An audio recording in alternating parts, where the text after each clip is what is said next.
Hello, share ko lang po sa inyo yung aming trip sa Boracay. At alam nyo ba, ito yung isa sa nagustuhan naming spot dito sa Boracay, ang Diniwid Beach. Ay nako, talaga naman masasabi kong isolated siya dahil ang konti talaga ng mga tao ha. Halos mabibilang mo talaga yung mga tao nakita namin na nandirito. Kasi sasadyain mo talaga yung lugar.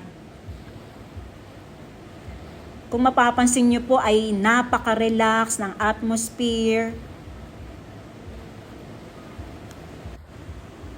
Napakalinaw ng tubig, hindi maalon.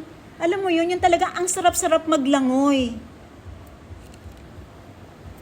Ay siya nga pala kung may magtatanong kung paano kami napunta dito. Actually, nag-DIY lang kami.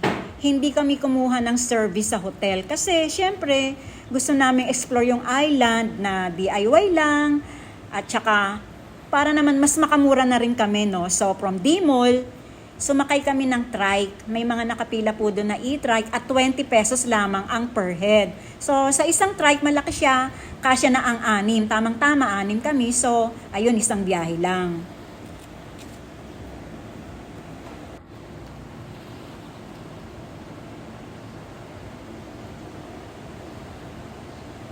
Kakaiba rin talaga siya sa mga yung nasa station 1 to 3 na beachfront. Kasi dito, may mga rock formations. Kumbaga meron siyang mga, alam mo yun, yung mga limestone, rocky limestone cliffs. Kung saan yung ibang mga tao nga dito, may napansin ako mga turista, umaakyat sila dun sa cliff para doon sila magpa-picture. Siyempre nga naman, kakaibang eksena, diba? So, ginaya din namin, nagpa-picture din kami. Ayun. Sabi nga namin, siguro, napakasarap din abangan ang sunset dito.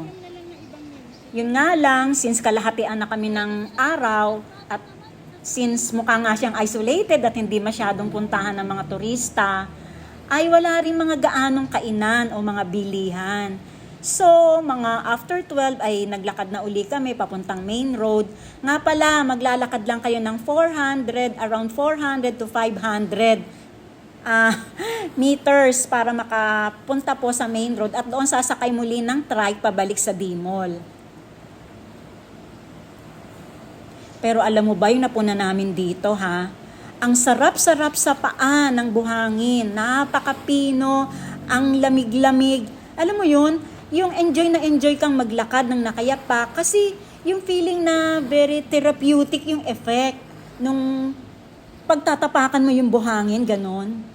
Basta, kung kayo po ay nagbabalak na pumunta sa Boracay, maaari nyo pong isama sa inyong itinerary ang pagpunta dito sa Diniwid Beach. Sinasabi ko sa inyo ha, wag na wag nyong kalilimutan ng inyong goggles at cellphone na fully charged.